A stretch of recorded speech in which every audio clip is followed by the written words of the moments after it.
How does snow clearing work in the Township of Scugog? Courtney McClure for The Standard, Scugog. As snow falls upon Port Perry and the surrounding areas, people are breaking out their snowblowers and winter gloves. But whose job is it to plow the main highways and roads throughout Scugog? We have a very dedicated team of public works staff who work long hours, including nights, weekends, and holidays, to make sure the roads are safe for residents and businesses, said Ms. Coleman. The public works team has 15 members working during the day shift, and there are 3 members working during the evenings. These members are responsible for winter maintenance of the roads and parking lots. The day shift typically starts at 4 a.m., plowing, sanding, or salting all the roads in Scugog Township. During the evening shift, there are 3 operators focusing on plowing, salting, or sanding priority roads within the area. This also includes parking lots.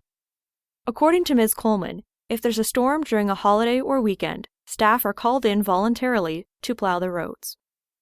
Sometimes there are fewer plows on the road than usual. This is because some staff members aren't always readily available.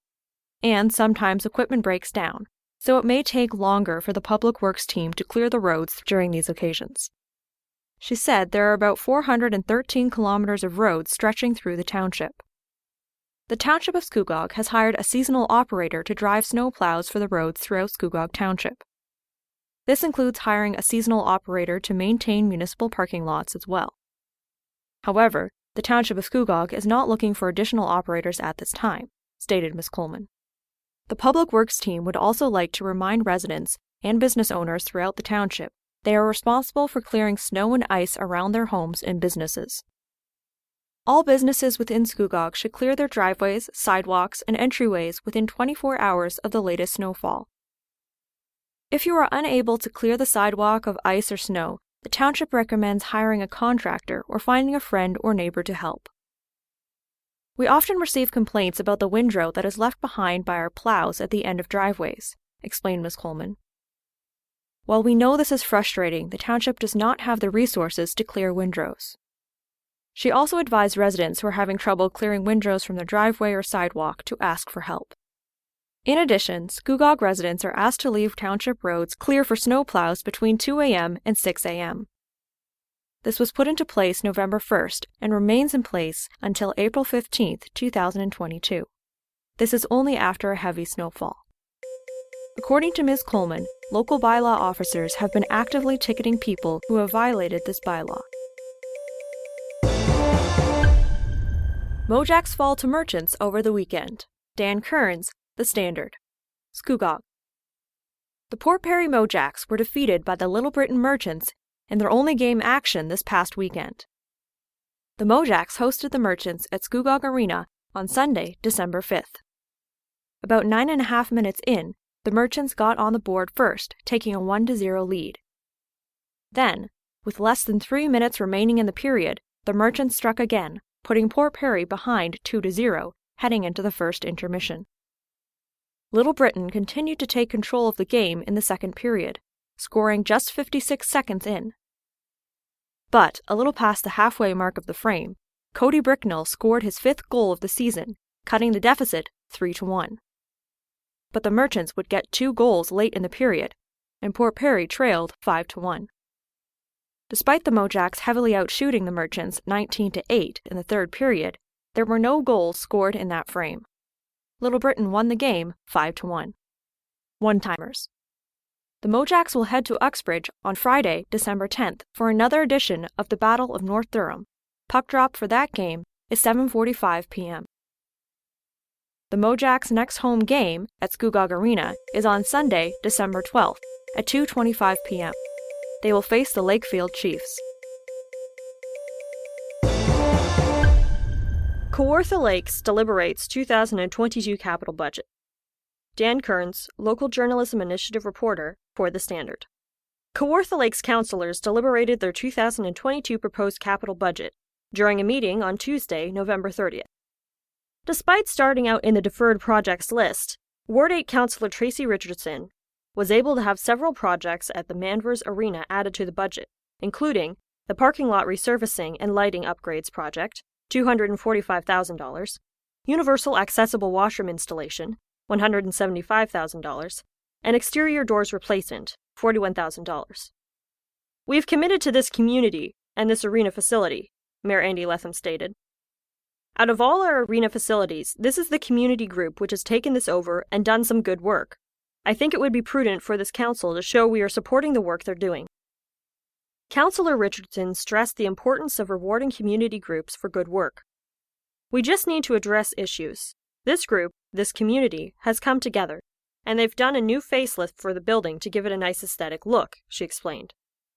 For me, I feel this community has given a lot. They're dedicated, and they're going to continue to fundraise.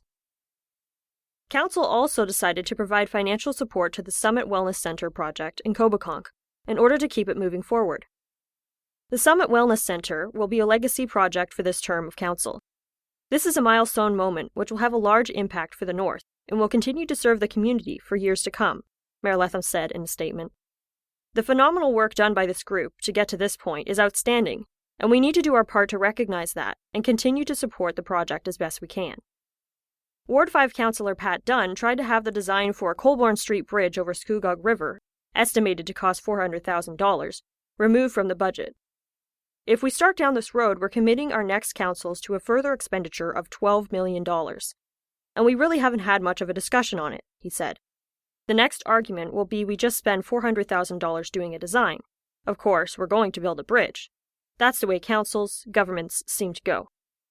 However, Mayor Letham said this expenditure is necessary to move the project forward in the future. We keep putting this off, and at some point we're going to have to make a commitment here, he stressed.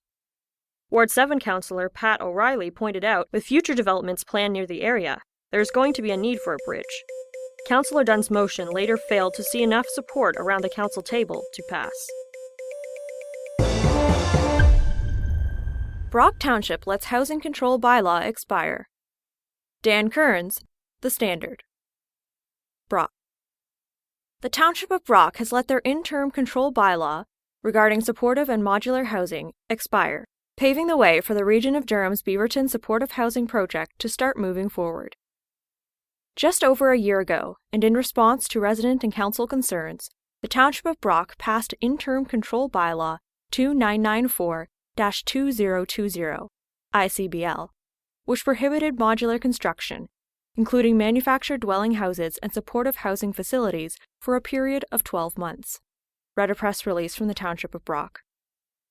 During that year, a housing study was completed, and Council pursued all available avenues to ensure community concerns were addressed.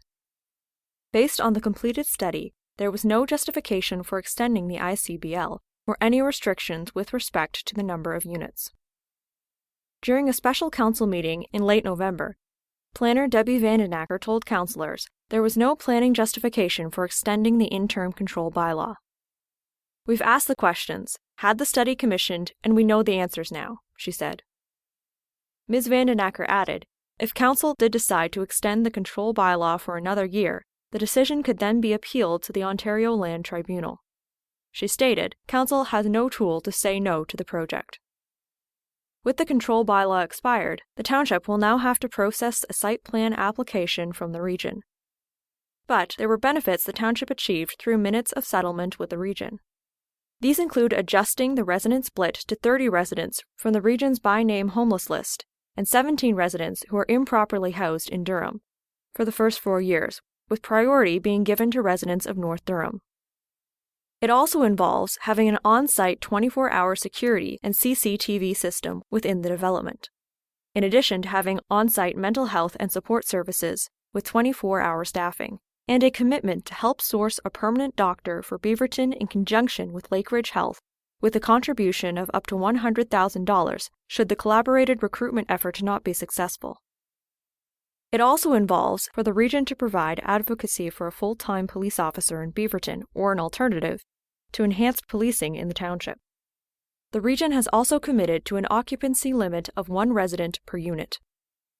CAO Ingrid Svelness said, the township has spent considerable time trying to do what we can to make this project better. There were mixed feelings around the council table following the decision to let the interim control bylaw expire. Ward 1 Councillor Michael Jubb said, while he still does not support this project, he acknowledged the township has exerted all options and avenues they have. "This is truly the best we could do," he said. Ward 5 Councillor Lynn Campbell said she was satisfied with the agreement and she wanted to stay positive about the project. However, Ward 3 Councillor Walter Schumer stated he couldn't support the agreement. "Many wins are not what they might seem," he said. Councillor Schumer also added, "These services provided for the facility must be excellent, not just sufficient or adequate." What is a present? There are different applications for this word, but they really come basically from the same origin. One is right now or in this immediate season, be it the last minute, hour, day, week, month, or period in which something is happening. This is the present. This is what's known as a verb tense.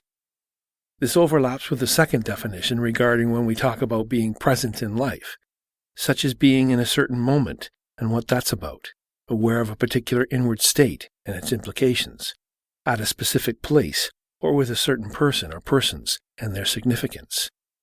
We call each of these being present. This is what is known as a state of tension. Another way we use the word is one we are all very aware of this season, that of giving a present, the quality of which is what is known as paying attention. If we were to combine these meanings, they can be very helpful in life. For instance, let's address the verb tense. We are now in Christmas time. For those of you in denial, wake up, or you'll miss the moment. We have an opportunity here to refocus, to grasp the intimacy of the goings-on and enter into all the good things this season and the day of Christmas provides. Think of it. We have a moment to connect at a slower pace, to put aside anxiety for being present with the ones we love. This can mean via a Zoom call, through other social media, telephone, or even better, actually getting in the same home with those special people. If they are our established social intimacy group, then we are COVID safe. This can remove the tension. This is a possibility of something better.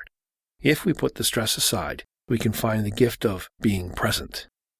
It is also a time when, if we approach it with the significance it exists for, we will give presents to loved ones which will touch their lives. Oh, it may cost us a little more in time and being present in the process of choosing that gift, but the contribution to someone's life is always worth it. Giving of ourselves somewhat parallels when God gave his greatest gift to humanity in Jesus Christ. As the Christmas song says, he was born to raise the sons, children of earth, born to give them second birth. This is the present season we are in, a special moment in time, and if we recognize that properly, we will reflect on its proper meaning and implications and can enter into God's presence as we focus on the gift of his child offered to be born in our hearts as he was in the manger. In the turmoil of the time, he was peaceful. In the seeming obscurity, he was presented gifts by kings, shepherds, and family. They all recognized his amazing presence as a gift for all of us. Let's all be present as we give presents in the present season of Jesus' presence. Happy seasoning. The Standard Podcast was produced by Greenstream Studio for the Standard newspaper.